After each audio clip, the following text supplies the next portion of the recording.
முதலமைச்சர் அவர்கள் திருநெல்வேலியில பேசும் பொழுது பாரதிய ஜனதா கட்சி என்ன பண்ணுச்சு, மெட்ரோ திட்டத்தை கூட மதுரைக்கு கோயம்புத்தூருக்கெல்லாம் தடை பண்றாங்க அப்படின்னு திரும்ப அதே கதையை மறுபடியும் சுழற்ற ஆரம்பித்திருக்கின்றார்கள்.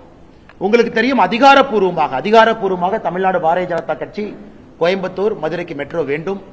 அதிகாரப்பூர்வமாக அனைத்து இந்திய அண்ணா திராவிட முன்னேற்ற கழகம் எதிர்க்கட்சி தலைவர் எடப்பாடி பழனிசாமி அவர்கள் பிரதமரை சந்தித்து மெட்ரோ வேண்டும் என்கின்ற கோரிக்கை மனுவையும் கொடுத்திருக்கிறாங்க.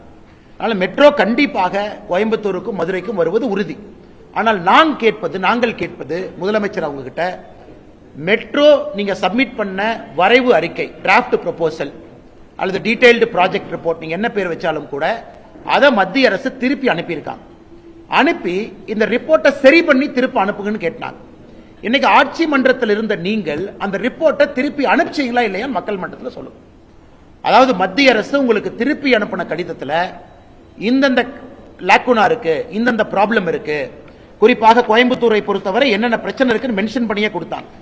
கோயம்புத்தூரை பொறுத்தவரை ரைட் ஆஃப் வே நீங்க சரியா அதை மென்ஷன் பண்ணல, ரெவென்யூ எப்படி வரும் நீங்க சொன்னீங்க அதுவும் சரியா மென்ஷன் பண்ணல, அதே போல மக்கள் தொகை அடிப்படையில் 2011 சென்சஸ நீங்க அடிப்படையில் வச்சு சொல்லியிருக்கிறீங்க, இன்னைக்கு மக்கள் தொகை ஏறி இருக்கு, 2 மில்லியன் 20 லட்சத்தை தாண்டி இருக்கு அப்படிங்கிற எத்தனையோ விஷயத்தை குறிப்பிட்டும் கூட மாநில அரசு எங்களுக்கு தெரிந்தவரை இதுவரை அந்த ரிப்போர்ட்டை சரி பண்ணி திரும்ப அனுப்பல.